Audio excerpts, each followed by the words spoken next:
मला अजिबात राहायचं नाही या घरात. अगं सुनबाई काय झालं ते तरी सांग. अहो वहिनी, का चाललंय घर सोडून? काय झालंय? अहो दादा याची तर वाट बघा की. चुलीत घाला तुमच्या दादाला. चालले मी. अगं सुनबाई ऐक तर. हॅलो दादा, अरे वहिनी घर सोडून गेल्या, तू लवकर घरी ये. अरे काय झालं? कुठे गेली ती ना? अरे काय माहित दादा, लय रागात होती वहिनी, गेली निघून. तुम्ही अजिबात टेन्शन घेऊ नका. मी तिला आणल्याशिवाय वापस येत नाही.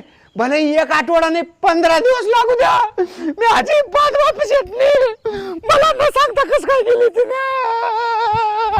सुने, कुठे गेलीस ग? मला सोडून थांब की. सुने, या पावसानं आणि चिखलानं एक वैताग आला रे बाबा. गुडघे एवढा चिखल झाला. कुठं आहेस ग? कुठं आहे ग माझी हरणी? मला कसं सोडून जाऊ शकतेस ग तू? सुने,